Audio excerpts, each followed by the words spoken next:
자, 이제 하나님 말씀 읽고 그리고 하나님 말씀 듣도록 하겠습니다. 오늘 말씀은 요한복음 1장 14절 말씀입니다.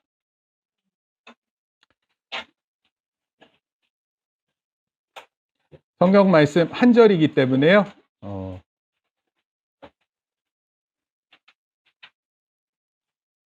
오늘 제목은 말씀이 육신이 되어 사는 교회, 이렇게 살펴보도록 하겠습니다.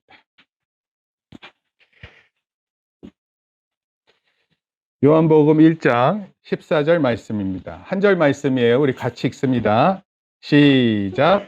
말씀이 육신이 되어 우리 가운데 거하심에 우리가 그의 영광을 보니 아버지의 독생자의 영광이요 은혜와 진리가 충만하더라. 아멘.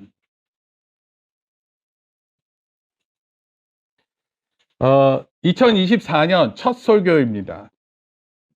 오늘의 설교는요, 이제 큰 목표를 한번 생각해 보고, 그리고 그것에 따른 한 두 가지 중점 사항을 살펴보려고 그래요. 오늘 설교를 통해서 큰 그림을 함께 우리가 보고, 그리고 이것을 위해서 우리 교회가 함께 기도하면 좋겠습니다. 오늘 설교에서, 오늘 본문을 통해서 보게 되는 큰 그림은 인간의 역사 안에서 하나님께서 주도하시는 구원의 역사입니다. 감사합니다. 다시요. 인간의 역사 안에서 하나님께서 주도하시는 구원의 역사. 그리고 이 역사 안에 나도 구원받습니다. 구원받은 사람은 이제 확실하게 알 거고, 구원받기를 원하는 사람은 또 소원하면 되고, 이 구원이 다른 사람에게도 있었으면 좋겠다. 그러면 그 구원이 펼쳐지는 거예요. 이게 다 안 뜨네? 큰일 났네. 네. 희한하네요. 네.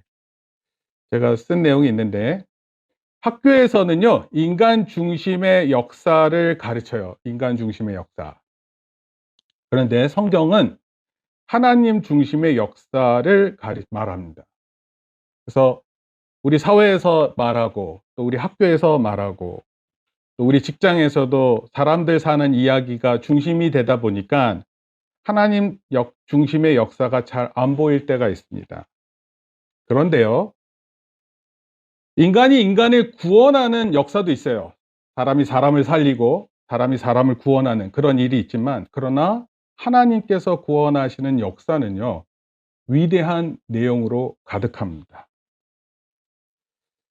이게 왜 깨지는지는 제가 잘 모르겠는데, 하여튼 제 밑에 이 내용들이 그렇게 있었습니다. 따라서 하나님의 구원의 역사의 큰 그림을 묵상하면서 그의 아들 예수 그리스도가 육신의 몸을 입고 이 땅에 오셔서 하나님 아버지께서 계획하신 구원을 어떻게 이루셨는지를 생각해 볼 거예요. 예수님이 이 땅에 오셨다. 이게 무슨 뜻인지. 또한 우리는 그 구원의 역사의 선상에서 2024년에 어떻게 올 한 해를 살아야 하는지도 생각해 보려고 해요. 두 가지입니다. 하나님 역사 가운데 예수님이 어떤 일을 하셔서 하나님 아버지께 계획하신 구원을 이루셨는지, 또 하나는 2024년 올 한 해 우리가 이 하나님의 구원의 역사에서 우리가 어떻게 살아가야 되는지를 한번 생각해 보려고 해요. 바로 본론으로 들어갑니다. 첫째, 한번 읽어볼게요. 하나님께서 시작. 하나님께서 주도하시는 구원의 역사는 예수님의 오심으로 시작되었고 우리의 구원으로 이루어졌습니다. 네, 하나님께서 주도하시는 구원의 역사예요. 어느 누구도 주도할 수 없어요. 하나님께서 이끄시는 구원의 역사입니다. 그런데 그 구원의 역사에 있어서 예수님이 오신 것이 실제로 그 구원의 역사를 실현시켰고요. 우리도 구원하셨어요. 그럼 구약 성경 있잖아요. 성경에 보면 구약, 신약 이렇게 있잖아요. 구약 성경에는 예수님에 대한, 메시아에 대한 예언이 총 136개가 있다고 합니다. 많죠? 근데 그 중에 많이 있는데 창세기 말씀에 이 내용이 있어요. 내가 너로, 한번 읽어볼까요? 시작. 내가 원수가 되게 하고 내 후손도 여자의 후손과 원수가 되게 하리니 여자의 후손은 내 머리를 상하게 할 것이요 너는 그의 발꿈치를 상하게 할 것이니라. 여기서 여자의 후손 그리고 또 내 후손 이렇게 표현했는데 여자의 후손이 바로 예수님을 얘기해요. 그리고 예수님의 후손과 내 후손이 싸움을 벌여요. 그런데 예수님은 뱀의 머리를 상하게 하고요. 사실 여러분 뱀 보면 알지만 뱀 머리 빼놓고 다른 건 뭐예요? 뱀 그리고 몸 아니에요, 몸. 근데 머리가 다치면 뱀은 그냥 끝나요. 아무것도 못합니다. 근데 예수님도 발꿈치가 상해요. 발꿈치. 발꿈치 어딘지 알아요? 발 뒤꿈치. 발 뒤꿈치까지는 뭐 불편하긴 할 것 같아요. 그렇지만 머리를 공격당하는 것하고는 비교가 되지 않죠. 이것을 창세기에 이미 예수 그리스도에 대해 예언했어요. 여러 말씀이 많은데 제가 다 찾을 수는 없고 그러나 이사야서 7장 14절 한번 읽어볼까요? 시작. 그러므로 주께서 큰 징조를 너희에게 주실 것이라. 보라 처녀가 잉태하여 아들을 낳을 것이요 이사야서가 쓰여졌던 시기와 예수님께서 태어났던 시기의 차이는 약 700년 차이 나요. 그런데 이사야가 예수님을 이렇게 얘기했어요. 예언했어요. 보라, 처녀가 잉태한다. 이게 뭡니까? 처녀가 임신한대요. 그리고 아들을 낳는데요.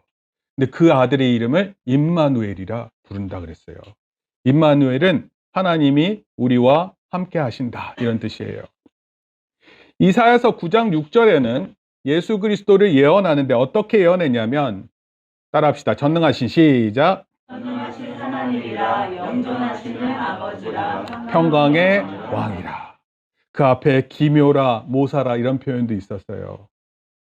예수님을 가리켜서 전능하신 하나님, 영존하시는 아버지, 평강의 왕이다 이렇게 예언했어요. 예수님에 대해서. 수학자 피터 스토너라는 사람이 있는데 이 사람이 메시아가 베들레헴에서 탄생하고 이게 확률이에요. 베들레헴에서 탄생하고 나귀 새끼를 타고 예루살렘에 입성하고 은 30에 팔리고 메시아의 손과 발이 십자가에 찔리는 것 등을 포함한 메시아 예언이 적중될 확률이 10의 17승분의 1이에요. 저 이거 어저께 이것 때문에 되게 좀 힘들었어요. 10의 17승. 이게 10경분의 1이에요. 10경. 10경이 뭔지 아세요? 경? 경이 어떻게 나와요? 억, 조, 경인가요? 억, 조, 경? 아, 네네. 그 뒤에 있는데. 경단위가 그렇게 있죠. 근데 경단위가 있는데, 1경이 있고, 10경, 100경 이렇게 있어요. 이런 확률은, 이런 확률은 이루어져요, 안 이루어져요? 안 이루어지는 거예요. 예수님이 오신다라는 것밖에는 설명될 수 없는 거예요. 급진적 신학학자라 그래서 숀필드라는 사람이 6월절 음모라는 책을 썼는데 예수님의 예언 성취가 꾸며졌대요. 이거 다 짝퉁이라는 겁니다. 그런데 예수님의 계보가 있어요. 마태복음에 보면 누가 누구를 낳고 누가 누구를 낳고. 그리고 예수님이 태어나는 출생 시기에 대해서 언제 태어나실지 또는 출생지, 태어나는 장소, 또 십자가에서 죽는다는 죽음의 방식 이런 것들은 예수님이 선택하는 게 아니에요. 예수님 나를 십자가에 죽여라 해서 예수님 선택하시는 게 아니라 그때 당시에 그런 역사 속에서 이루어지는 일들 가운데 일어나는 거기 때문에 이거를 유월절 음모로 말하기 어렵습니다. 예수님은 구약 성경이 예언한 모든 내용을 성취하신 분이세요. 그러니까 구약은요, 예수님을 바라보고 쓰여진 거고, 신약은요, 예수님이 이 땅에 오셔서 하셨던 일에 대해서 썼고, 예수님이 하늘로 올라가신 이후에는 제자들이 어떻게 살아야 할지를 알고 산 내용이 가득한 것이 성경입니다. 제가 예수님에 대한 성취 중에서 정말 멋있는 장면이 이 말씀이에요. 누가복음 4장 16에서 21절. 한번 읽어볼까요? 잘 안 보이는데 그래도 한번 읽어보세요. 예수께서 시작. 예수께서 하시던 대로 회당에 들어가사 성경을 읽으려고 서심해 선지자 이사야의 글을 들이거늘 책을 펴서 이렇게 기록된 데를 찾으시니 곧 주의 성령이 내게 임하셨으니 이는 가난한 자에게 복음을 전하게 하시려고 내게 기름을 부으시고 나를 보내사 포로된 자에게 자유를 눈먼 자에게 다시 보게 함을 전파하며 눌린 자를 자유롭게 하고 주의 은혜의 해를 전파하게 하려 하시니 그 말씀이 뒤에 있는데 안 보여서요. 책을 덮어 시작. 책을 덮어 그 나가신 자에게 주시고 앉으시니 회당에 있는 자들이 다 주목하여 보더라. 이에 예수께서 그들에게 말씀하시되 이 글이 오늘 너희 귀에 응하였느니라. 예수님께서 이사야 말씀을 이렇게 착 읽으신 거예요. 회당에서. 그러고 나서 책을 딱 덮고 오늘 이 말씀이 너희에게 응답됐다. 우와, 저는 이 성경 말씀을 읽을 때 아니 도대체 예수님이 누구시길래 이런 말씀을 하실 수 있지? 예수님 누구시길래 이사야가 700년 전에 예언했던 이것을 내가 바로 그것에 대한 응답이다 이렇게 얘기를 할 수 있는 거죠. 가난한 자에게 복음이 전해지고 포로된 자에게 자유가 있고 눈먼 자가 다시 보고 눌린 자가 자유롭고 그리고 주의 은혜의 해, 해라는 거는 연을 얘기하는 거예요. 그 해가 왔다 이런 뜻입니다. 오늘 우리에게 이루어졌다 이런 뜻이에요. 예수님 오늘 오셔가지고 성경 탁 펼치고 이걸 우리한테 만약에 얘기를 하면 그게 그 은혜의 해가 선포되는 거예요. 우리 안에. 더 이상 눌려있지 않은 거예요. 더 이상 가난한 상태에 있지 않습니다. 더 이상 눈먼 상태가 아니에요. 다 깨졌네요. 어제 항암 치료를 받고 계신 분과 잠깐 통화를 했어요. 근데 통화를 나누는데 기도를 부탁하셨어요. 영상에 또 가족들이 또 다 가족 모임 때문에 움직이셔서 할아버지 돌아가신 추모 때문에 그래서 본인 혼자 병원에 계셔서 전화를 드렸는데 기도를 부탁하셔서 기도를 드렸어요. 근데 제가 이렇게 대화를 나누는데 정말 많은 사람들이 이분에게 도움을 주고 계셨구나. 그걸 느꼈습니다. 막 이렇게 병원인데 사람들도 있는 것 같은데 많이 이렇게 감정이 북받치시면서 제가 기도 드렸습니다. 그러고 나서 메시지가 왔어요. 원래 이거 다 좀 멋있게 다 된 건데 이게 다 뭉쳐져서 어쩔 수 없습니다. 목사님 항암하고 좀 기분이 다운되었는데 전화 주시고 기도해 주셔서 용기가 나고 치유받음을 믿고 있습니다. 열심히 치료받고 제가 앞장서서 저희 가정이 성령 충만할 수 있도록 노력하겠습니다. 오늘 뭐 밑에 있는 내용은 개인적인 내용이었습니다.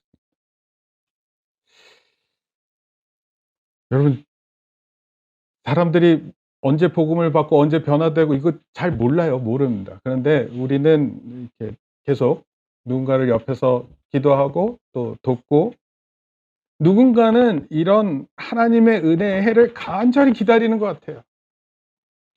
병 낫기를 소원하는 거예요. 병든 사람만이 그 마음 알죠? 간절함을. 고침받고 싶잖아요. 저도 작년에 봤자 며칠 전인데 건강검진 갔더니 뭐 다 여러 내용들이 뜹니다. 그럼 뭐 어떻게 해요? 다 뜨시죠? 박유건 집사님 뜨시죠? 네. 우리 장선 집사님 뜨십니까? 네. 이경 집사님 어떻게 잘 건강하게 나옵니까? 저도요, 뭐 막 뜨더라고요. 저 살 빠졌다고 얘기하는데 의사가 안 된대요. 더 빼야 된대요. 그래서 저한테 얘기한 게 20kg를 더 빼라. 저 꽃미남 될지 모르겠 꽃 중년? 네. 꽃 중년? 꽃 노년? 뭐 하여튼 뭐 갖다 붙이면 이제 돼요. 그럼 우리 원하지 않나요? 젊은 때를 돌아가겠다 이런 뜻이 아니라 우리 삶 속에 희망이 넘치고 또 생기 발랄하고 뭔가를 위해서 꾸준히 노력하고 싶어하는 그런 마음. 회복되고자 하는 마음. 늘 안 되는데 되기를 원하는 마음. 이런 거 있잖아요. 예수님이 이사야 말씀을 덮으시면서 너에게 그 말씀이 응했다. 이렇게 얘기하는 겁니다. 도대체 예수님이 누구시길래 이렇게까지 우리에게 선포하시는 걸까요? 누군가에게는 예수님이 가난한 자에게 전한 복음이 되고 눈먼 자에게 다시 보게 하고 눌린 자를 자유롭게 하는 주의 은혜를 간절히 사모하는 거예요. 어떤 한 사람의 간절함이 나의 간절함이 될 수 있어요. 또 나의 간절함이 여러분 누군가의 간절함이 될 수 있어요. 그래서 그 간절함을 깨닫는 겁니다. 그냥 무슨 일이든지 멍한 삶이에요. 내가 지금 뭘 하는지도 잘 모르겠어요. 그런데 어느 순간 예수님이 내 옆에 계셔서 실제로 말씀하시는구나. 우리 가운데서 말씀으로 선포하시는구나. 이걸 깨닫는 거예요. 누군가는 깨닫는 겁니다. 코카콜라, 하여튼 제가 이거 뭐 말씀 다 깨졌지만 그래도 최대한 다 기억하고 해볼게요. 코카콜라 전 회장 더글라스 데프트라는 사람이 쓴 행복 저글링이라는 책이 있습니다.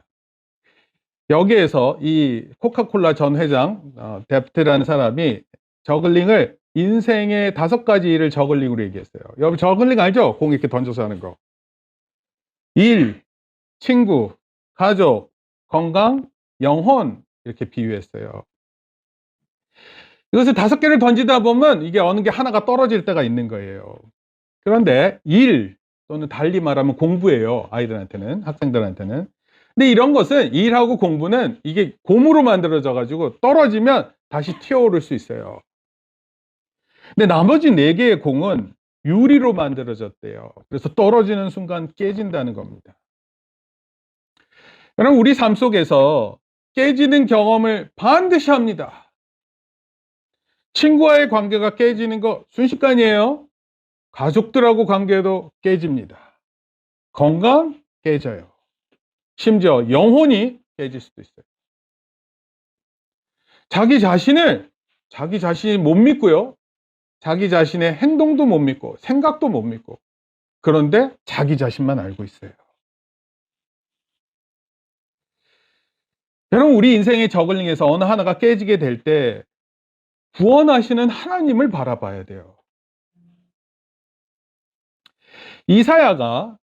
아까 이사야가 말했던 그 말씀 있잖아요. 이 말씀을 예언하던 때 이스라엘은 그야말로 모든 저글링이 깨지던 때였어요.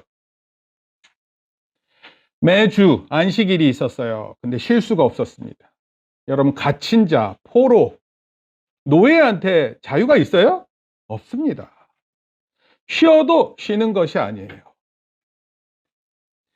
매 7년마다 6년을 지내고 나면은 매 7년마다 안식년이 있습니다. 근데 안식년 없습니다.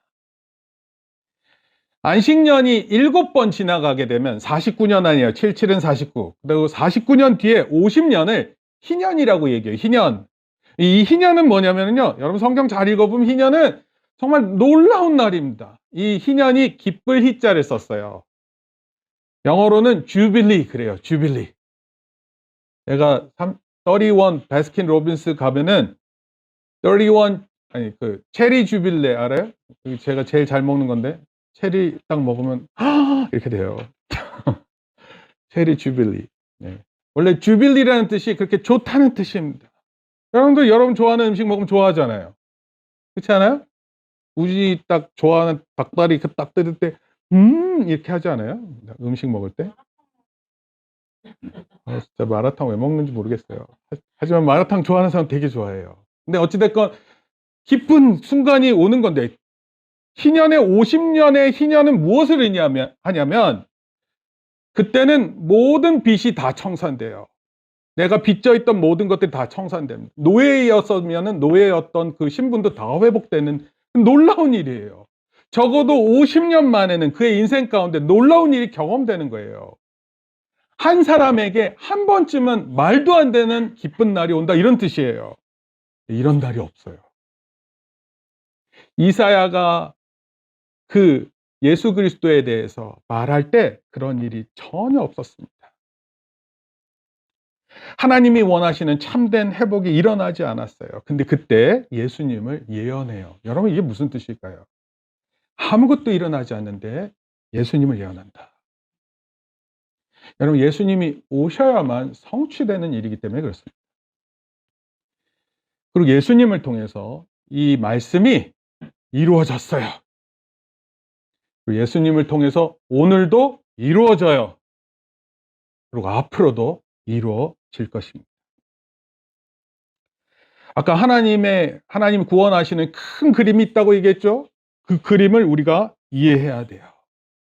하나님이 주도하시는 구원의 역사를 바라봐야 되는 것입니다. 이것을 보지 못하면 힘들 때 힘만 들어요. 여러분, 때로는 화도 나고 짜증도 나고 그런데 그것밖에 못하는 사람들이 있어요. 도무지 다른 걸 생각 안 하는 사람들의 마음이 있어요. 학교에서 막 안 좋은 일이 있었어요. 그래서 막 짜증을 냈어요. 그리고 집에 가서 엄마 아빠한테도 짜증을 냈어요. 그럼 어떻게 편해요? 안 편해요? 많이 해봤나 봐요. 우리 그린이가 고개를 완전히 흔드는 걸 보니까 이게 뭐 제가 설교하는 이거 뭐 되게 단순한 것 같아요. 여러분 짜증 내면은 어떻게 편합니까? 성도들이 힘든 일을 가지고 저한테 막 부탁을 해요. 아 힘들다. 어떻게? 뭐 저한테 부탁해봤자 뭐 제가 특별히 들어주는 건 없어요. 근데 목사님이 짜증을 내기 시작해요. 도윤아, 목사님 짜증 한번 들어볼래? 그린아 한번 내 짜증 들어볼래? 너 내 짜증 들으려면은 오늘 하루 종일 있어야 돼. 집에 못 가고. 여러분 우리가 막 서로 짜증내고 살면은 그 결과가 특별한 게 있어요? 없어요. 혹시 여러분은 기분 좋아지지만 사실 기분 좋아지지도 않아요. 말하고 아무것도 해결 안 될 때 그 마음이 더 답답할 뿐이에요. 근데 이때 하나님께서 그리신 큰 그림을 생각하는 거예요. 그 예수님이 그 그림 속에서 일하시는 것을 보는 거예요. 예수님이 이사야서 말씀, 제가 여기서 이사야 말씀 닿는 걸 제가 보여드리고 싶은데 옛날의 성경책은요 이런 성경책이 아니에요. 스크롤이에요. 스크롤 알아요? 책을 읽을 때 이렇게 두루마리를 이렇게 옆으로 가면서 이렇게 읽는 겁니다. 그리고 이걸 딱 닫았다 이런 뜻입니다. 더 이상 이거 읽는 것이 아니라 이 말씀이 응하는 것을 본다 이런 뜻이에요. 그러니까 오늘 우리가 하나님의 말씀을 듣고 우리 삶 속에서 하나님의 말씀이 어떻게 이루어지는 것을 본다 이런 뜻이에요. 그래서 예수님은 성령님을 통해서 말씀을 읽을 때마다 우리에게 감동을 주시고요. 간절히 기도할 때마다 우리의 기도를 듣고 응답하시고요. 우리의 상처나고 깨어진 이웃과 가정의 문제, 늘 해결할 수 없다고 생각하는 내 육체, 영혼의 문제에 은혜의 해를 선포하고 계시는 거예요. 예수님의 말씀대로 말씀이 우리 삶에 응하는 것입니다. 이 사실을 깨닫는 저와 여러분 되기를 바랍니다. 둘째, 한번 읽어볼게요. 우리 삶이 시작. 하나님께서 주도하시는 구원의 역사에 있음을 믿고 믿음의 발걸음을 내딛는 한 해가 되어야 합니다. 올 한 해 뭘 해야 돼요? 뭘 해야 될 것 같아요? 뭐가 중요한 것 같아요? 두 번째 내용에서 믿음의 발걸음을 내딛는 거예요. 하나님 원하시는 믿음을 가장 잘 나타낸 곳이 마태복음 14장 28절. 여러분들 요즘에 찬양 연습하고 있죠? 베드로가 대답하여 이르되 시작. 베드로가 대답하여 이르되 주여 만일 주님이시거든 나를 명하사 우리로 오라 하셔서 하니 오라 하시니 베드로가 대리사되며 우리로 걸어서 예수께로 가되. 제자 몇 명 있어요? 제자 12명. 근데 베드로만 이 얘기를 했어요. 베드로만. 뭐라고 얘기했어요? 배 안에 있는데 예수님이 갑자기 무리를 걸어오신 거예요. 그랬더니 베드로가 뭐라고 얘기를 했어요? 주님이시거든 나를 명하사 무리로 오라 하소서. 그러니까 이런 거예요. 예수님 나도 무리를 걷고 싶어요. 뭐 이런 거예요. 제자들은요 무리를 걷는 예수님을 처음에 봤을 때 유령이라고 생각했대요. 유령. 특히 여러분 바닷가나 이 물가에는 사람이 사고로 죽는 경우가 많기 때문에 귀신 얘기가 참 많아요. 근데 밤중에 예수님께서 무리를 걷는 장면을 보고 제자들이 무서워서 소리를 질렀대요. 근데 베드로는요 그때 나로 무리를 걷게 하소서. 이게 뭐예요? 믿음의 발자국. 내딛는 거예요. 여러분, 베드로는 왜 이런 요청을 했을까요? 이게 또 무슨 의미일까요? 우리가 하나님 앞에 기도해요. 기도하죠? 기도하는 사람 있어요? 기도하죠. 하나님 도와주세요. 근데 때로는요, 하나님 앞에 우리는 아무것도 안 하면서 하나님 해주세요 이렇게 얘기할 때가 있어요. 우리 성실하지 못하고 때로는 너무 게으르고 때로는 내 아픔과 슬픔이 상처가 너무 아파서 그 상처만 핥아대고 있어요. 그리고 나를 이해해 주는 사람이 한 사람이 없다 이렇게 생각할 수 있어요. 근데요, 성경을 잘 읽어보면 믿음은 행동이 반드시 수반됩니다. 수반된다는 게 뭐냐면 따라와야 돼요. 내가 믿는 만큼 내 행동이 따라와야 돼요. 만약에 내 믿음이 진짜인지 아닌지를 구분하길 원한다면 내가 믿는다고 말하는데 뭐 하고 있는지를 보세요. 여러분, 애들이라고 하니까 좀 그런데, 애들 제가 가르치니까 애들이 공부한대요. 공부해올게요. 막 장담도 하고 별의별 얘기를 다 해요. 근데 안 해와요. 여러분, 말은 먼저 갈 수 있어요. 대부분 말은 실수도 많은 것 같아요. 그래서. 근데 행동이 잘 안 따라가요. 여러분, 이걸 진짜 안다면 믿음도 여러분들이 정말 잘 이해할 수 있어요. 여러분, 우리가 바로 이 점을 주목해서 봐야 돼요. 내가 그렇게 기도했으면 그렇게 믿고 행동하는 거예요. 1859년 여름에 한 고개사가 나야가라 폭포에 설치해 놓은 밧줄 위를 걸어서 미국에서 캐나다로 건너는 흥미로운 묘기를 보여주었어요. 이 사람이 프랑스 출신 고개사 찰스 블론딘이라는 사람이에요. 찰스 블론딘이라는 실제 사람인데 19세기 유럽과 미국에서 공중에 설치한 밧줄 위에서 온갖 위험한 동작을 통해 열광적인 인기를 얻었다고 합니다. 바로 이 사람이에요. 찰스 블론딘. 가운데 보면은 이렇게 여러 가지 동작들을 나타냈던 거고요. 그리고 맨 오른쪽에 보면 사람을 등에 업고 가죠? 네, 그런 것도 했어요. 모든 고개가 끝난 후 관중을 향해 소리쳤어요. 당신들은 내가 사람을 등에 업고 이 폭포를 건널 수 있다고 믿습니까? 그랬더니 네, 믿습니다. 그렇게 있었어요. 그러자 블론딘이 그럼 내 등에 업혀서 나와 같이 이 폭포를 건너갈 사람 한 분만 나와 주시기 바랍니다. 그러자 모두 시선을 외면했어요. 여러분, 말로는 믿는다 그랬는데 그럼 나오세요 그랬더니 안 나오는 거예요. 근데 한 사람이 난 당신을 믿습니다.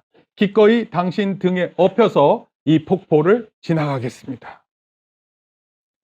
여러분, 그러자 그 등에 업은 사람을 딱 업고 블론딘이 딱 반대편에 도착했을 때 사람들이 막 환호했어요. 누구를 보고 환호했을까요? 블론딘은 원래 건너는 사람 아니에요. 찰스 블론딘은. 그 등에 업혔었던 사람 이름이 해리 콜코트라는 사람이에요. 누굴 보고 환호했어요? 등에 업힌 사람이에요. 여러분, 하나님 위대하신 일 하는 거 우리 위대한 거 알아요, 잘. 또 그걸 믿는데요. 그 믿음의 동작을 나타내는 사람이 정말 위대한 거예요.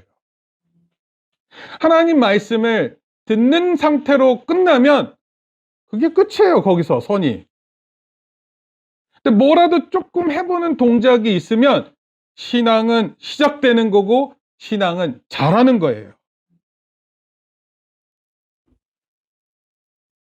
사람들 말해요. 예수님 위대한 분이시다. 하나님 구원의 역사선상에 이 땅에 오시고 우리를 위해 죽으시고 부활하셨다. 그런데 우리 삶에서 한 번도 예수님 등에 업히지 않는 거예요. 하나님, 저 너무 힘들어요. 업히지 않아요.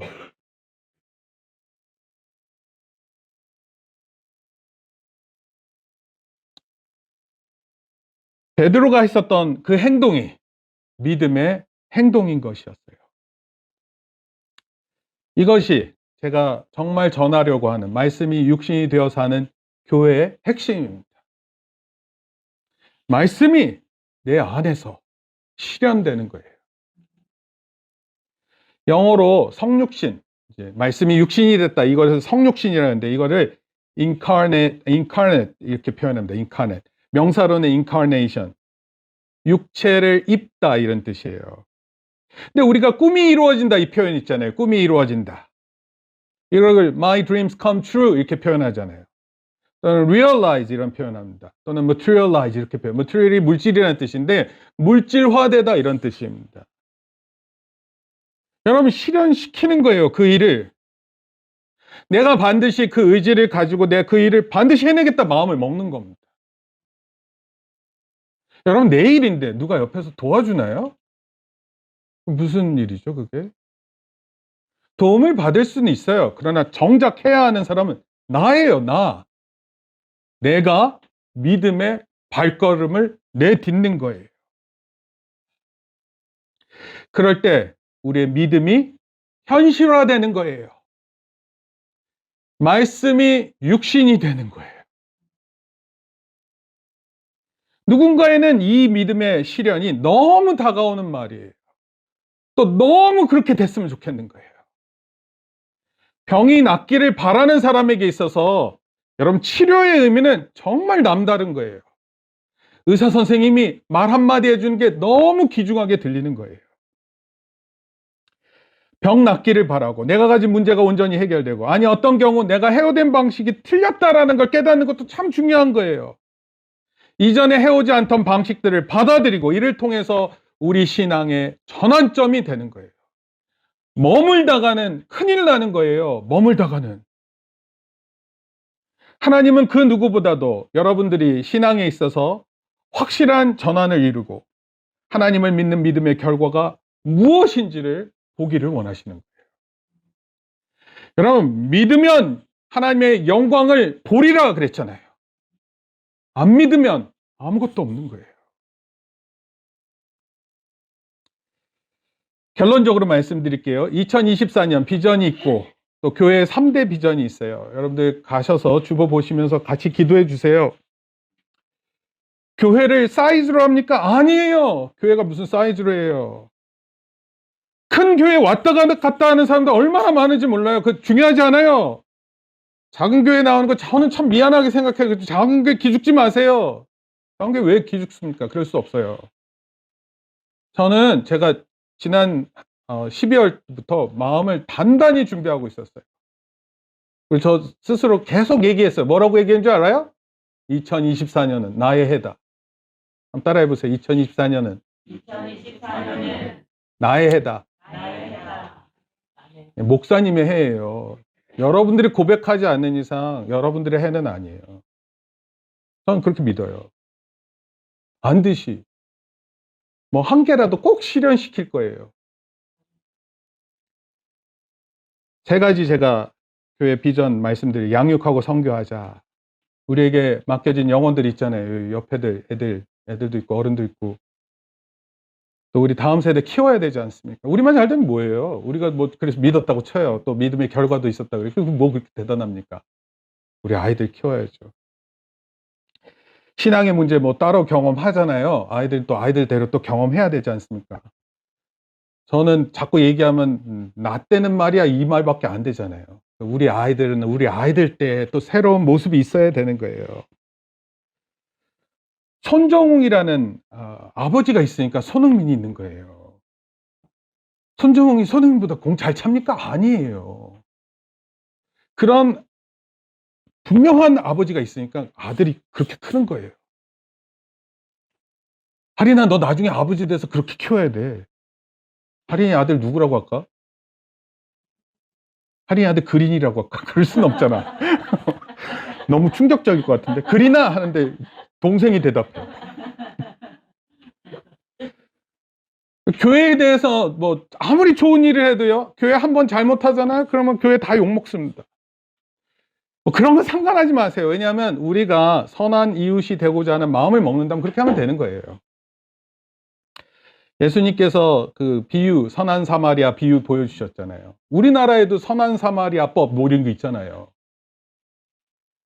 좋은 일을 위해서 행동을 했는데 그럼 막 도주하는 차가 있는데 그 차를 내 차로 가서 막 박으면서 간 거예요. 그래서 내가 그 사람 범인을 잡았는데 그 선한 사마리아법에 의하면 그 차량이 부서진 것도 이렇게 보상해주고 그러는 거예요. 그래야지 이웃을 구하는 마음이 있지. 내 차 부서져도 아무런 도움 안 주면 그때는 이웃을 대하는 마음이 사뭇 달라지는 거예요. 이런 거 생각해 보려고 그래요. 그러니까 여러분들도 이런 말씀을 생각하면서 마음을 살피시고 준비하셔야 됩니다. 1월 한 달 하나하나 살펴보겠습니다. 또 한 달 기도하면서 목표와 방향을 저도 더 잡을 거고요. 우리 성도님들도 꼭 잡으셨으면 좋겠습니다. 지난번 설교 때 제가 말씀드렸죠. 제 후배가 갑자기 전날 삼가 조의를 표합니다라고 표현했다가 다음날 심근경색으로 돌아가셨어요. 건강 무너집니다. 아까 얘기했잖아요. 깨지는 저글링. 여러분, 그냥 일반인들만 무너지는 게 아니라 신앙인들도 무너져요. 여러분들 목사님 위해서 기도해 줘야 돼요. 정예린 기도해 주세요. 고3 너 기도만 하지 마세요. 신앙인들도 무너져요. 근데 이렇게만 사는 것을 끝내기 정말 싫습니다. 저도 하나님 부르면 내일 가요. 그렇잖아요.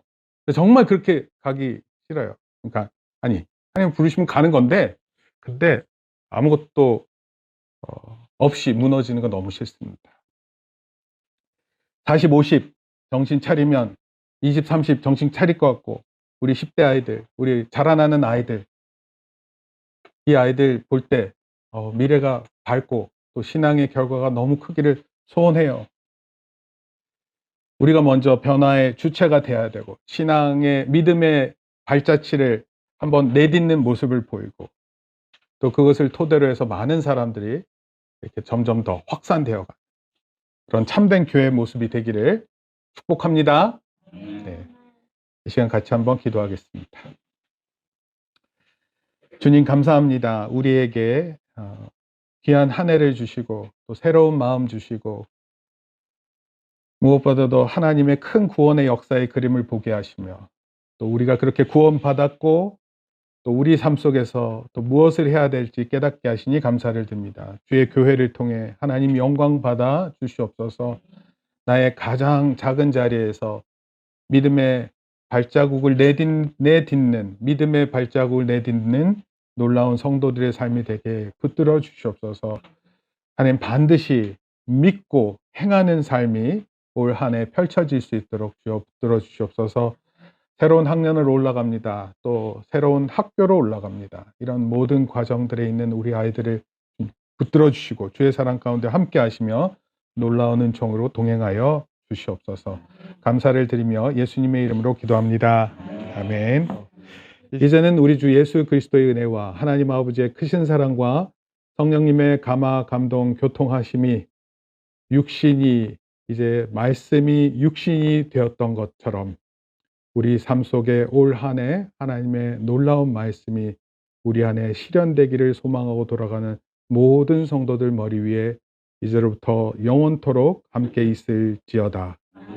아멘.